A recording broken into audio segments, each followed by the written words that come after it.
কোনোদিন একটা মানুষকে আমি সরি ছাড়া তর্ক করি নাই ভাইজান। তা আমার এই 8 বছরের মাসুম একটা বাচ্চা, কি অপরাধ? আমি এই কলজাটা ছাড়া আমি থাকবো কেমনি? আমার এই বাচ্চাটা আমি ঘরে ঢোকার আগে ফ্রিজের মধ্যে আমার জন্য শরবত বানায় রাখে। আমার বড় মেয়ে না, আমার ছোট মেয়ে, 8 বছরের মেয়ে। বাবা শরবত ছবি এখানে লাগাই রাখছে, বাবা তুমি আমাকে নিয়ে যাবা। আমি বলছি, আল্লাহ বাবা তুমি আল্লাহর কাছে যাও, আমার তো নেওয়ার দিয়ে যাওয়ার ক্ষমতা নাই। আমার মেয়ে আল্লাহর কাছে চলে গেছে, আমার মেয়ে আল্লাহর কাছে চলে গেছে।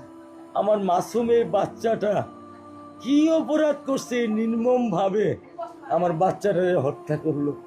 কি আমার ক্ষতি, কি আমার অন্যায়, কি আমার দোষ? আমি একটু জানতে চাই আপনাদের কাছে। আমার যদি কোনো দোষ থাকে, আমার কোনো যদি অন্যায় থাকে, প্রকাশ্যে আপনারা আমার ফাঁসি দিয়ে দেন। আমি এই বাচ্চাটা যারা আমি থাকবো কেমনে? আমি কেমনে আমার এই কলজা টুকরা ছাড়া আমি থাকবো? আমার পক্ষে সম্ভব না। দিনে ও 50 থেকে 100টা কল দেয় আমারে,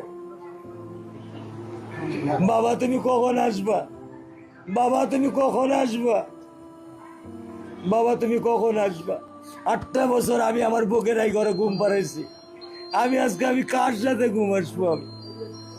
আমি কি দিয়ে মনে সান্ত্বনা দিব? আমার অপরাধ